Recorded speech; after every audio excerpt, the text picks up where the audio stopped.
If uhamba neDlozi neSithunywa, zimbili izinto kumele uzenze. Awenzi okukodwa kodwa wenza izinto ezimbili.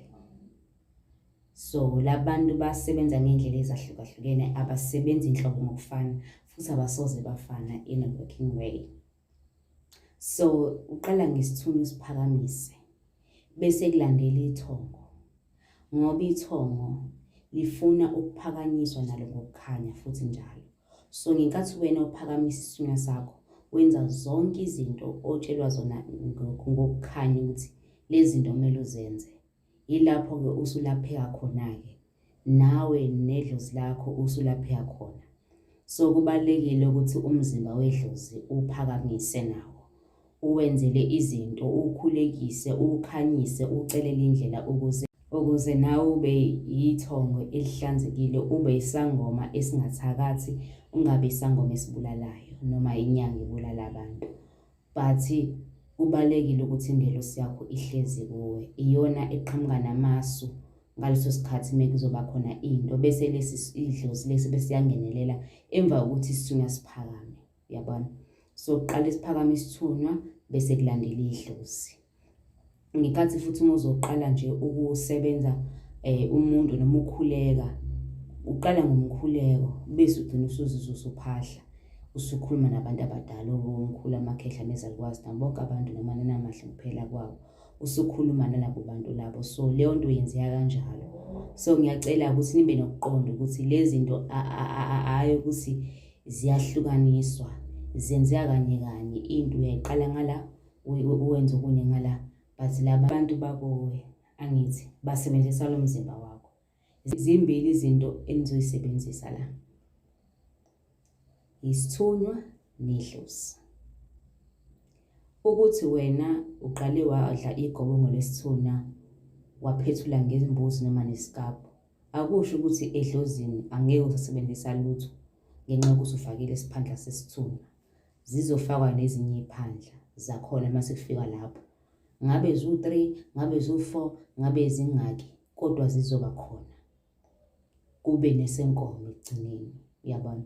So ziningi izinto ezishintshayo la, ziningi izinto ezishintshayo kumele siqonde, ekumele singenza amaphutha, singathathi ngazi ukuthi mesenza igobongo lesithunywa sesiyathwasa, asisuke singathwasi.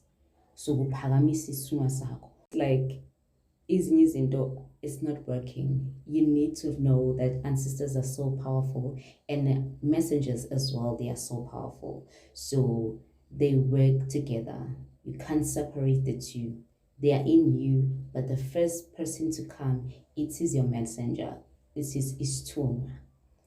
Ozomele uqala usiphakamise, then bese kulandela iDlozi. Bese liyakhuluma-ke.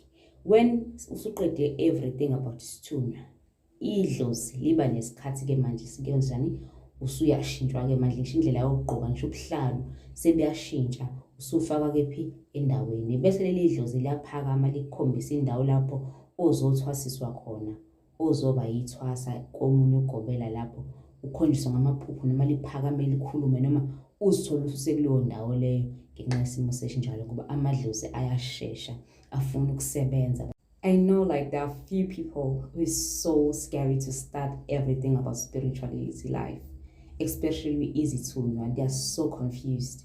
They're dreaming of mermaids, they're speaking about inzunza, they're speaking about a lot of things. They don't know how the meaning of candles, you all need to learn. You all need to learn, like, to be honest, you need to find ways to make things easier for you guys and commit yourself to this life. This life is so different. It's not something that is coming from another way. This is pure. This is original. You see, try by all means to change the way you think. Think like a spiritual person. You're no longer you anymore. You have changed. You need to dwell on that thing and try to work. So make sure when you uplift iSithunywa, you got everything that you have at home. Spiritual clothes, beads, everything. uyakushisela impepho olwandle or emfuleni or ehlane, wherever they command you to go, uyalapho. Same sports, bigger everything, reports, you starting everything about spirituality. Get a new Bible. If you get an old Bible, you need to get a new Bible because you're starting from the scratch. You see, make sure everything is new, not the old things.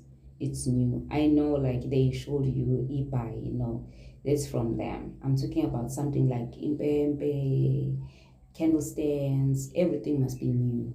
You see, you can't take a candle stand from your uncle, your aunt, or whatever, but you need to get new things. I'm just gonna make your life to be easier. And another thing, I know like everyone can drag you down, just say this thing is hard and I'm quitting everything, I'm not gonna follow this thing. Everything in your life will stuck because those people, they're like holding everything that belongs to us. They want us to do in order for us to get. So do in order for you to sustain and obtain that particular thing that they have for you. So guys, let's work hard and be ourselves. And samkele ukuthi thina singabantu abamnyama, we are black people, and there will be a lot of things, new things to learn from them. They always got things to share each and every day. Wherever you go to Pasha, they will tell you something new that you don't know about it. They will tell you about the herb they will tell you about the new enemy that you had even noticed about it. So they are so informative. They are so strong. They always being there for us. So we have to be there for them. So yeah, this is don't forget to like and subscribe. iDlozi awulihlanganisi nesithunywa, kodwa labantu basebenzisana, qala ngesithunywa uze ngeDlozi bozophakamisa.